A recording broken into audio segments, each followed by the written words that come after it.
Monday. You know, fuck it. I want to say happy Monday. We'll already start off with an F-bomb 10 seconds into the show. Less. I hacked off my mustache today, and I'm very upset about it. Some people are upset that the Sixers lost to the Knicks in Game 1. I am one of those people, and we're going to get into that in a little bit. Some people have mentally rebounded because the Phillies pulled off yet another sweep, more wins over the weekend. We'll get into that as well. But I have to start with a little bit of just like being very genuinely sad. I've had facial hair for a year, 2, and I somehow accidentally hacked off part of my mustache this morning, and I'm really upset about it. And I'm realizing how much rounder my face is, and it's genuinely upsetting to me. And anyway, I appreciate everybody being here. We're going to get into it today because, listen, I think we all knew that the big story of the weekend was going to be the Sixers. And I think that we all knew that the big story of the weekend as it pertained to the Sixers is they're in for a long series against the New York Knicks. And I have to be honest with you, and listen, we're all about honesty here at Crossing Broadcast. I'm fine with this being a long series. I know that in theory, you'd like to get through a sweep. You'd like to get through a 5-game series, and you move on. Joel Embiid, he kind of tries to get himself healthy. You maybe pull off a couple of big wins where he gets to sit during the fourth or something like that. It's not happening. There was no matchup available in the first round that was going to be a 4 or 5-game series for the Sixers in their favor. And the Knicks did exactly what the Knicks needed to do. They were abusive on the offensive glass. I mean, the Knicks absolutely embarrassed the Sixers in every way, shape, and form on the glass. And obviously there are a few people that need to be taken to task for their performance or lack thereof in Game 1 when it comes to Philadelphia. But you have to give the Knicks their flowers that they executed with exactly what you would expect them to. They dominated the boards, specifically getting themselves second, third, fourth opportunities on the glass. The Sixers didn't have anyone who could even remotely combat it. They had no one, or at least Nick Nurse could employ no one on the glass that could combat a Mitchell Robinson, who, by the way, I think going into the series, I said, the Knicks, no Julius Randle. And obviously Julius Randle's not a massive human being, right? But I said, I don't really think they have a big that can go toe-to-toe with Joel Embiid. A healthy-ish Joel Embiid, which he very clearly is not. He caught a knock again in this game, went down. A lot of people thinking that, oh shit, we're losing Embiid. He's out. Season's over. Series over. I started getting all the texts from my buddies. I'm sure a lot of you did as well, where we were getting the oh shit, the season's over. Series is over. Joel Embiid's down again. I mean, I don't know. Some people, I genuinely wonder sometimes if they pay attention to basketball or if they pay attention to the Sixers. But Joel Embiid being hurt is just par for the course. And quite frankly, it's just part of what you expect as a Sixers fan. If you go into this at this point, into a postseason run, and you are a delusional fan who sits back and says, hey, this is going to be great. Joel Embiid, he's going to be healthy this time. You're setting yourself up to get hurt. You're setting yourself up to be emotionally scarred by this team again. Joel Embiid can't stay healthy. He'll probably end up missing a game this series with gastroenteritis, like he has virtually every time that he's made the postseason. But when he was in, and when he wasn't moping, but when he was in, there were times that he looked good. The knee injury, the tweaking, where he went down after a dunk that he threw to himself off the backboard, almost like a little Vince Carter in the 2002 All-Star game. A little bit like that, right?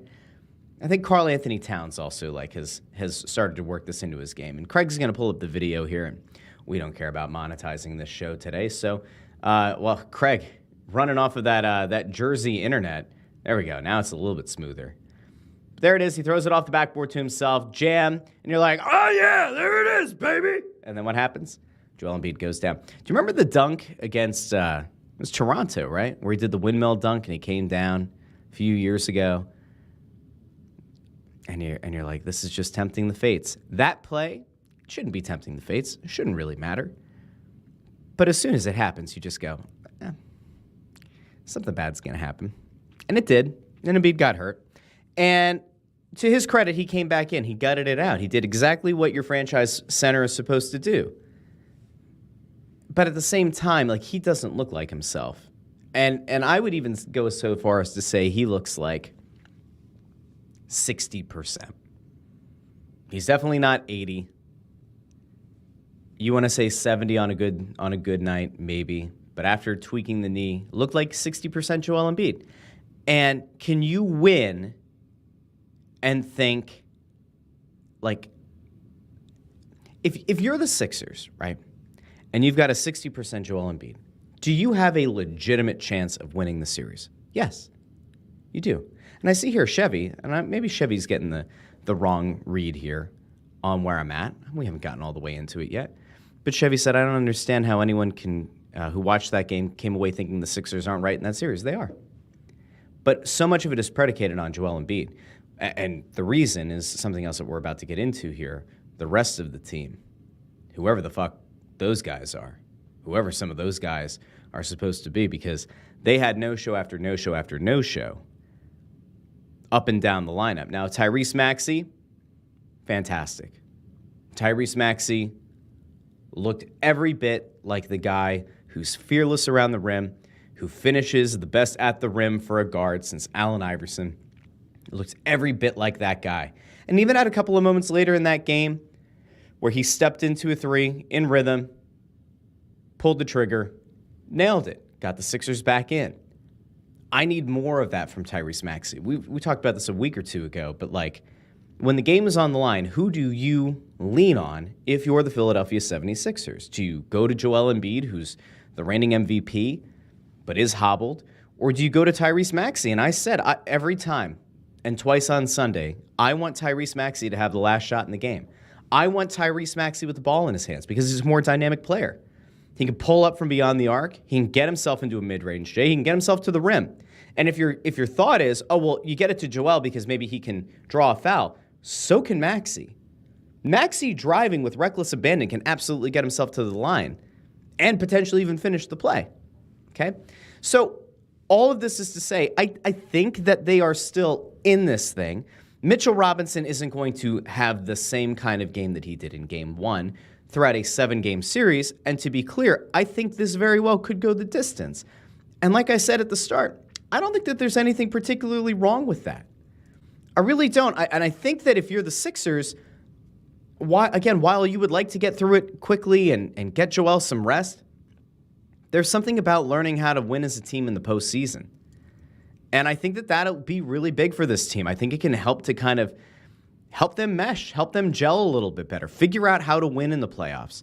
You know, there were moments in the game that you had to sit back and say, like, they are doing a lot of things right. What did they do particularly well? They kept Jalen Brunson in check virtually the entire game. Like, genuinely, they did. And you could come back and think that, like, hey, Brunson down the stretch he still ended up with a nice final line. Gets 22 points, 7 rebounds, 7 assists. You know, he had a steal. He impacted the game in a variety of ways. He shot 8 for 26. You legitimately took their best player and shut him down from the field. Now, when you kind of go back and forth on, like, are the Sixers in this series, are they not? You're not going to be able to shut down Jalen Brunson in every game, I don't think. I could be wrong. I'm not, but I could be wrong.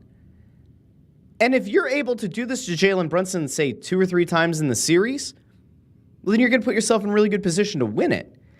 Even if Jalen Brunson comes back in Game 2 and he goes off for 40 points, I look up and down the rest of their roster and I say, all right, where are the points going to come from otherwise?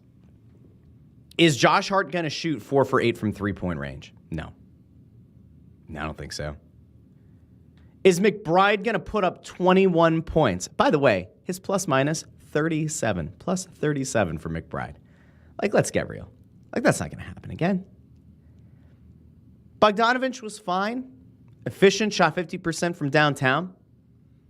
But again, when we come back to it, I think the Sixers are in good enough position to make this a series And if Joel Embiid is remotely healthy, they'll be fine. But, Ford points out here on YouTube, the issue is the Sixers' point differential without Embiid. Hey, newsflash, it's been this way his entire career. It has been this way. This has been a talking point year in and year out, the entirety of his Sixers career when he's able to play. The team is exponentially better with him on the floor. Why? Because he's an MVP. Because he is that impactful of a player. But they have guys on this team who no-showed. They have guys on this team who flat out chose not to appear in New York, that when the brightest lights were on at Madison Square Garden, they hid. They went and they died in a corner. And I'm looking at two guys in particular who were an absolute embarrassment. Embarrassment for what they're supposed to do. We're not going to necessarily base this entirely on salary. For one, we can, but for one, it's just your role. The two guys I was most disappointed in, and I don't know how the fuck you can actually be disappointed in one of them, because he just is a perpetual disappointment. But I want to get to the guy that you maybe don't expect as much, right? Because there's a certain max contract guy who didn't show up, and we'll get to him in a minute. But Buddy Hield. Buddy Hield gets brought in here to be a sharp shooter, to be a guy who can shoot 40+% from downtown as a volume three-point shooter, by the way. Not just like, he hit 2 of 3 and he played, 8 solid minutes for us. He played 15 solid minutes and he was a really good two-way player and he hit 2 of 3 spot-up Jays from the corner. That's not what you're looking for from Buddy Hield. You're looking for Buddy Hield to be a guy who, like, when you need a shot, can make a shot. When you need him to pull the trigger from downtown, he gets the job done. Buddy Hield played 11 minutes in Game 1. 11. He took 2 shots. One of those shots was from downtown. And that's it. He had an assist. Whoop-de-doo. That's the contribution you got from Buddy Hield. One of your big acquisitions around the trade deadline was Buddy Hield. And I sang the praises of the move. Because you keep coming back to it like every year. It's like, oh, Buddy Hield, he got dealt to another team. Why do teams keep dealing a 40+% three-point shooter in a league where so much of your success is predicated on the ability to hit from downtown? He no-showed Game 1. He looks afraid to shoot. It's his job. That is his one function on the team. Imagine back a few years ago when J.J. Redick was the guy coming off the screen, right? Playing a beautiful 1-2 game with Joel Embiid. Imagine if J.J. Redick showed up for Game 1 and just decided, you know what, I'm taking 1-3. J.J. was a huge defensive liability. Buddy Hield, not particularly defensively skilled. Imagine if J.J. Redick played 11 minutes in a game and then took 1 shot from downtown, missed it, and that's it. 2 shots total in a game. That can't happen. I'm not going to go out on a limb and say, hey, you know what, Buddy Hield, that's the way to go. Let's get Buddy Hield more engaged, more involved. Listen, maybe his confidence is shot. Maybe Buddy Hield would benefit from having more minutes. I'll throw it out there right now. I wouldn't be opposed to seeing Buddy Hield get a start. See if you can get him back in the flow. Get him in rhythm. Because if you're going to win this series, you are going to need contributions from guys like Buddy Hield.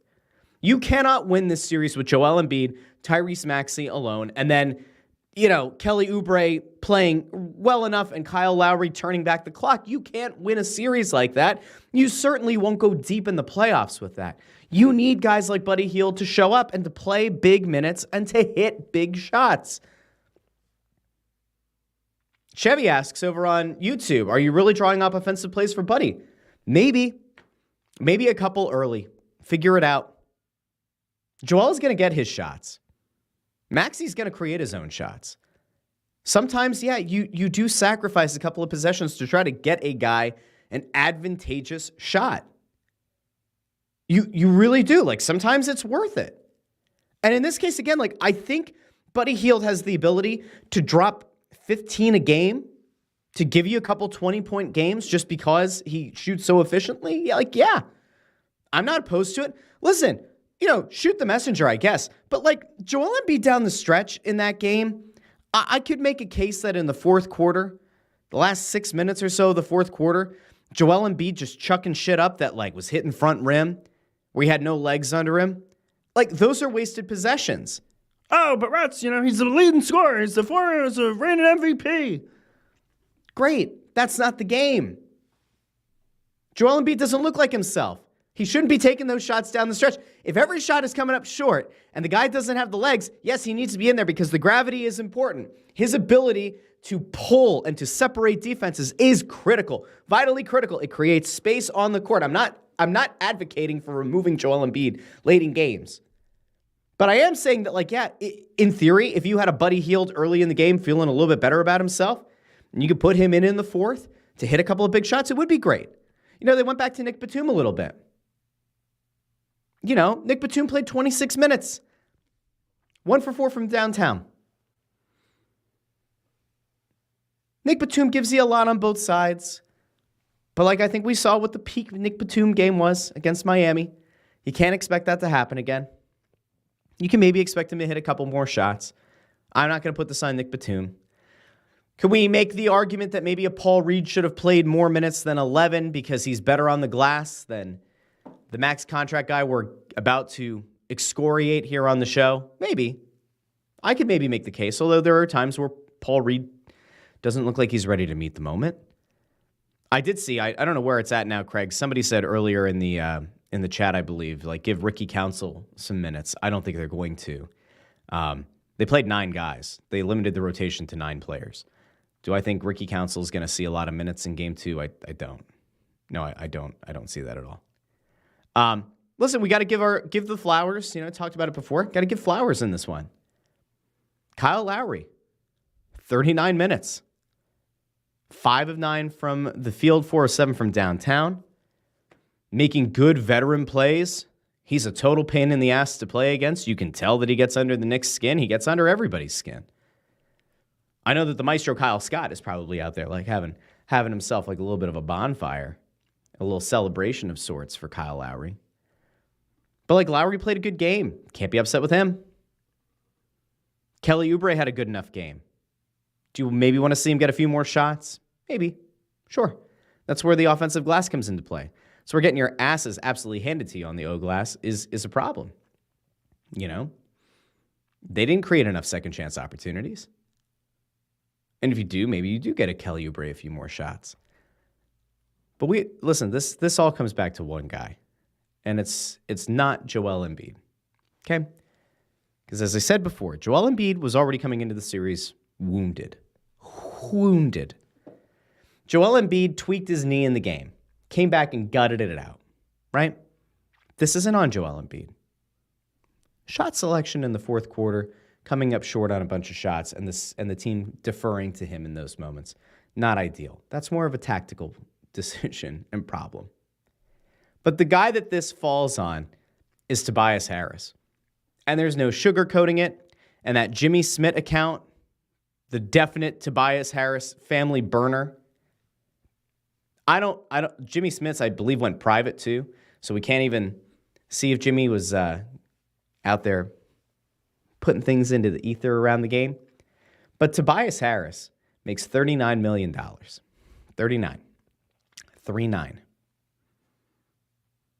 3 for 7 from the field. 7 points. 1 for 4 from downtown. 9 rebounds. Big rebounds by Tobias. $39 million. 7 points. There's where you lost the game. There's where you can see the difference between a team that gets the most out of a max player and a team that is absolutely hamstrung. A team that has the proverbial ball and chain around them and being dropped into the Hudson River. All right? This is like concrete shoes. I don't remember which mobster it was. Remember they put the guy's feet in concrete, the blocks, and then they drop him in the river. Rest in peace, whoever that was. Tobias Harris is that to the Sixers. He weighs them down. I'm not saying that like there's another max player out there that would have been a good change of scenery candidate to swap with at the deadline. And quite frankly, nobody wants Tobias Harris.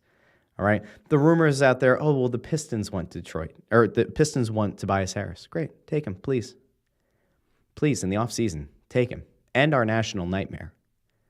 Take this man away. Free up that money. Reinvest it. Here's the thing. I am very much a believer that between Joel Embiid being healthy-ish over the course of a season and Tyrese Maxey continuing to take further steps forward, I could even be sold on the idea of not having a third massive star, right? Because having 3 stars doesn't guarantee you anything. You know, you look at the Clippers, right? The Clippers have Harden. They have PG-13. They have Kawhi. There are injury concerns. Just because you have 3 guys under contract as max guys doesn't necessarily mean you're going to be a legitimate contender or a team that can take that next step. So I don't want to get it twisted. But $39 million sure buys you a few really good parts, buys you a few really good starters that can fill this thing out, that you don't have to rely on a Buddy Hield, that you'll get a couple of guys who actually can contribute in a meaningful way that you don't have to worry about them getting gun shy, like for whatever reason it appears Buddy Hield is right now. That you don't have to rely on a guy that you picked up off the scrap heap in Kyle Lowry, who, again, played a very nice game, a marvelous game. But, like, I'm not relying on Kyle Lowry to give me 18 points per game in the playoffs. I'm just not. I'm not expecting him to shoot over 50% from downtown. And I think if you are, you're setting yourself up for a lot of disappointment. And I don't think that that's like a ridiculous take to have. So let's distill all of this, all right? We looked at the Knicks, we looked at the Sixers. Like, there is a very clear path to being able to get through this series in 6 games, maybe 7. 6 is obviously better. Finish it on your home court. The Sixers have to be better on the glass, getting themselves second opportunities, and they have got to, for the love of God, they have to be more active on the glass in the Knicks' end to prevent the Knicks from getting so many second chance opportunities.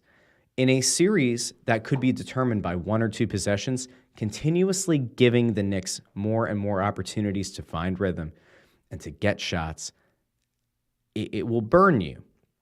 And if the rebounding disparity is as bad as it was in Game 1, again in Game 2, it's going to be a legitimate problem. That's when I sit back and I say the Sixers won't be able to win the series, right? Now, again, I think in theory, if we're going head-to-head, if you're asking me straight up, do I think the Sixers can win the series? I do. I think they will win the series. But you can't lose the battle on the boards by 22. That can't happen. 55 boards to 33. Defensive rebounds were relatively close, 32 to 24. But the offensive rebounds is insane, 23-9. That's where this is going to be won. And if you're Nick Nurse, you have to make a legitimate decision. I don't know how you do it, but if Tobias Harris is going to look as lost and as dazed and confused as he does, I'm not advocating for Paul Reed to get some massive uptick. I'm not advocating for Ricky Council. I'm not advocating for really anybody who didn't get significant minutes in this game to get more. But you do have to ask yourself the question at some point, is it worth having Tobias Harris play the minutes that he did, 31 minutes, if he's going to provide you so little? I don't think it is. Who's the savior? Who comes in to bail them out? It's not Mo Bamba. I don't know.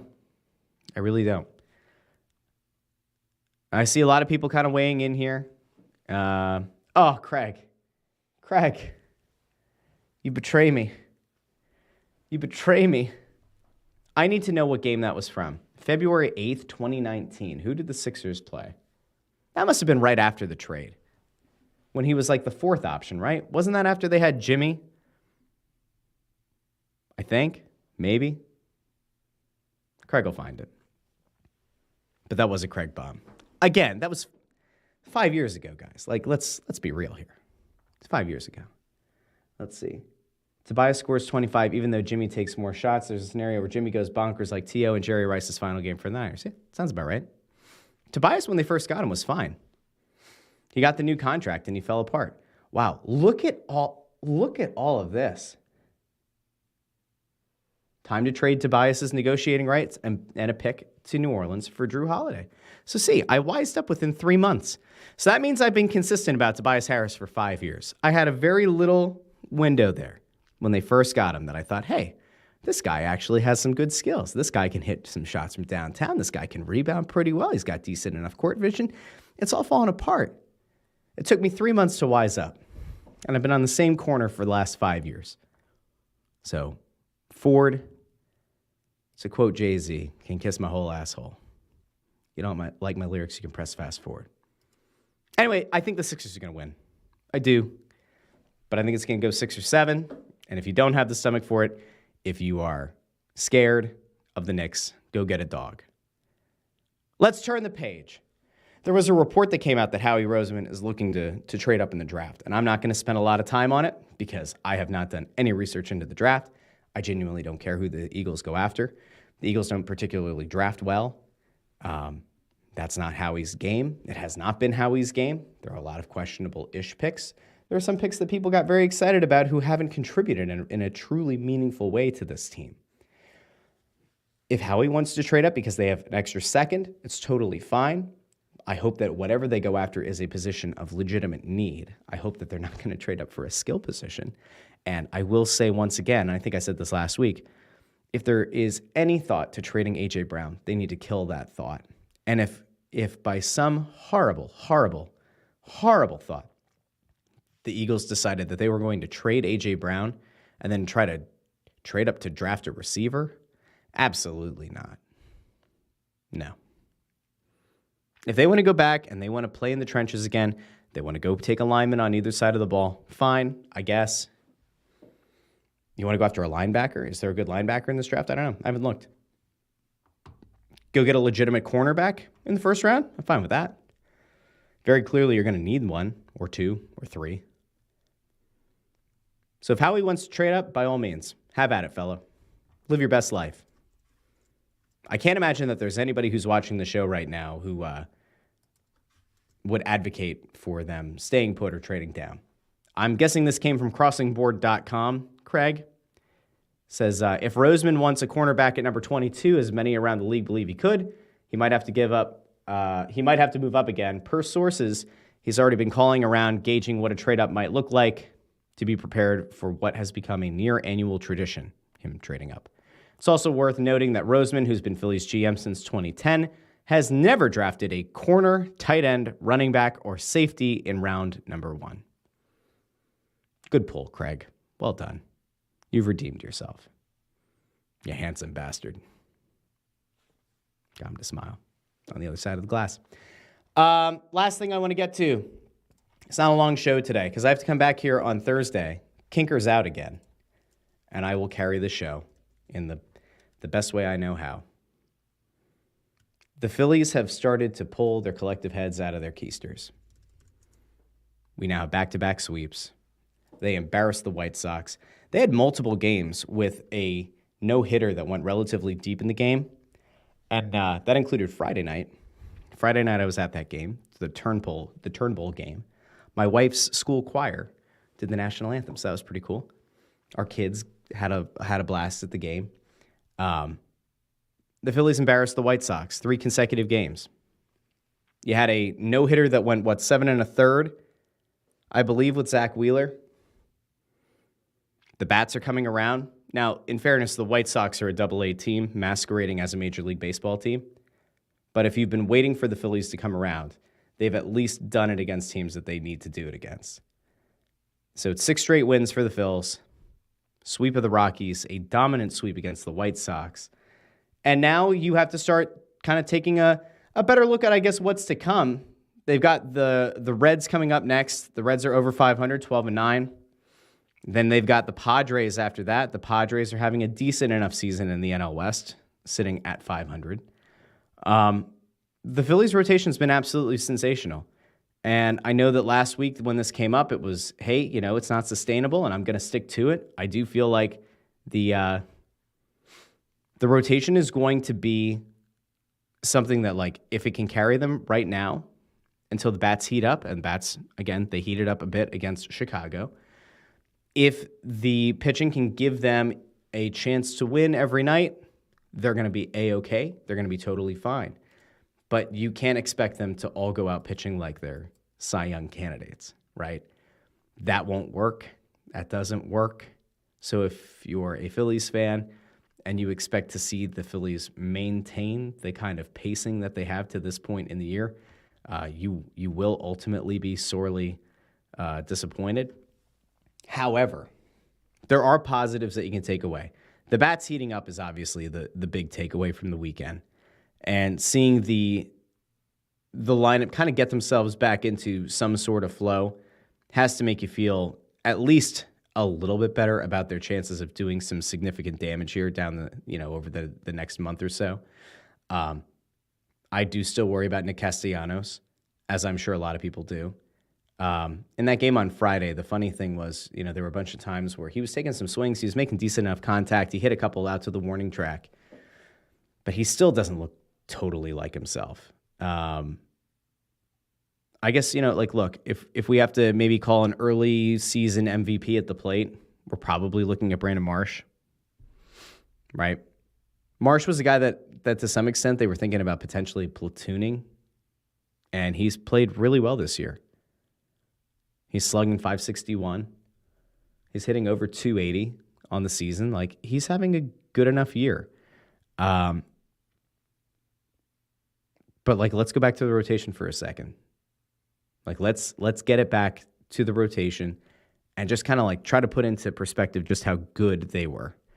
So they've pulled off 2 sweeps in a row. Over that time, 44 2/3 innings pitched. They've only allowed 22 hits and 3 earned runs. That's it. Strikeout to walk ratios 48-8. They've been absolutely dominant. So again, when I come back to this idea that hey, it's not sustainable, when you can ride the hot pitching staff, ride the hot pitching staff. Take it for all it's worth.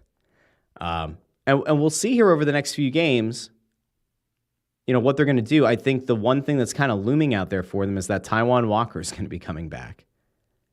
And I think it could be this week or next week. I think it's this week because he made progress over the weekend. So it's this week.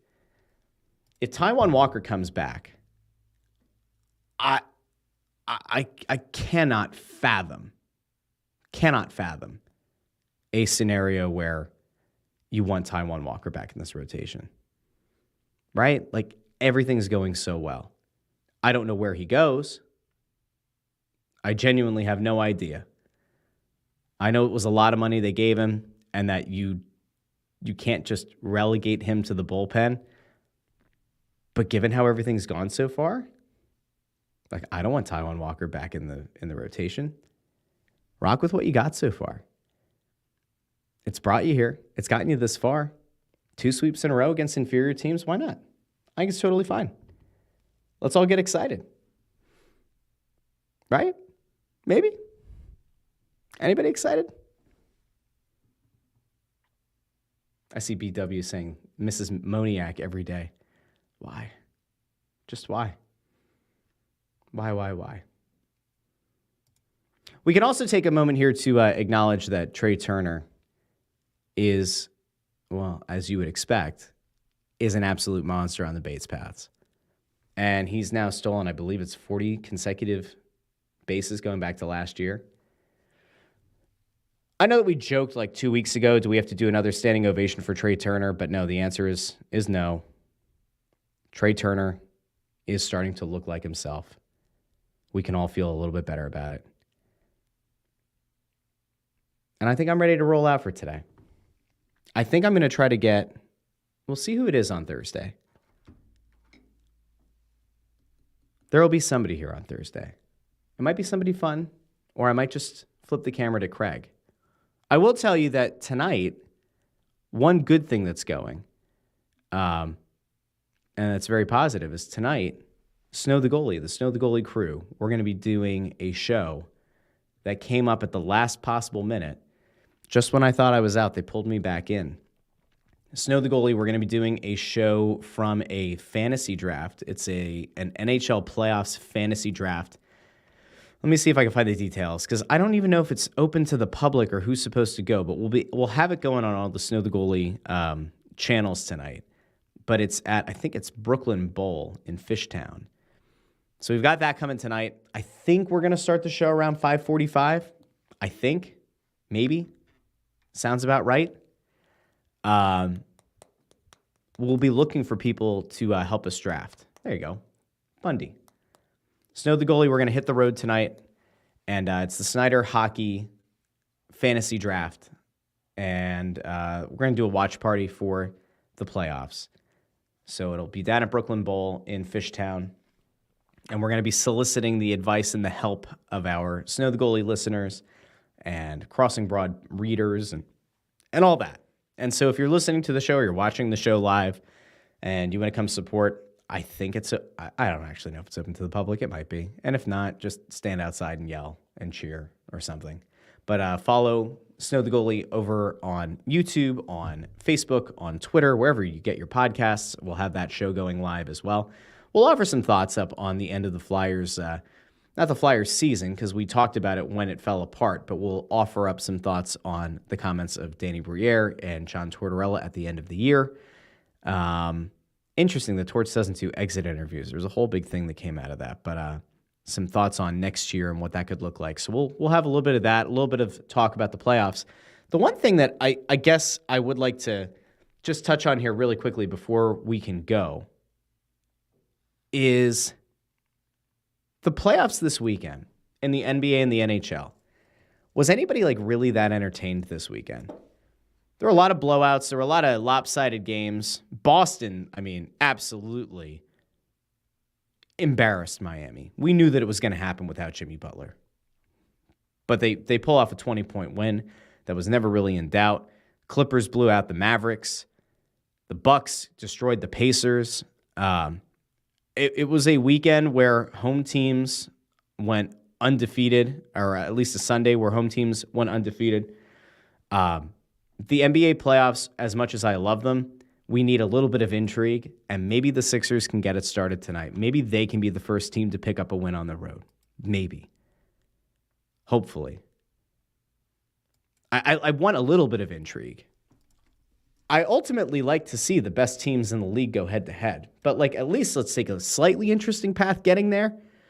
All home teams winning doesn't help anybody. It certainly doesn't help grow the game, and it certainly doesn't create intrigue or aid in the increase of TV ratings. And then on the NHL side of things, nothing has really stood out so far, but it was much of the same. Home teams undefeated over the weekend. So, I don't know. I look at the Maple Leafs and Bruins game tonight. If you're looking for one to watch, that's probably it. I think Boston's going to take a 2-0 lead, which will, again, feed into this idea that it's really not that fun. The playoffs haven't been that exciting yet. No big upsets. If I had to pick a series where I'm thinking hey, good chance that you see a road win, I want to think it's Vegas. I want to see Vegas take Dallas deep in that series. It's entirely possible that Vegas could walk away with an upset in that series. But we'll be back on Thursday. I'm going to see who's going to show up here on Thursday. I think I'm going to have, it's either going to be one or two people hopping on Thursday's show. So it should be a lot of fun. Make sure you tune back in here on Crossing Broad channel, the Crossing Broad YouTube. And if you haven't done so, go follow the show wherever you get your podcasts, Apple Podcasts, Pandora, Spotify, not Google Podcasts. Amazon Music is fine. YouTube Music is fine. But go subscribe to the show, to Crossing Broadcast, and I'll be back on Thursday. So for Craig on the other side of the glass, for Kevin Kincaid, wherever he is, I'm Russ. Thanks for tuning in. Thanks for watching, maybe even listening to Crossing Broadcast. We'll talk to all of you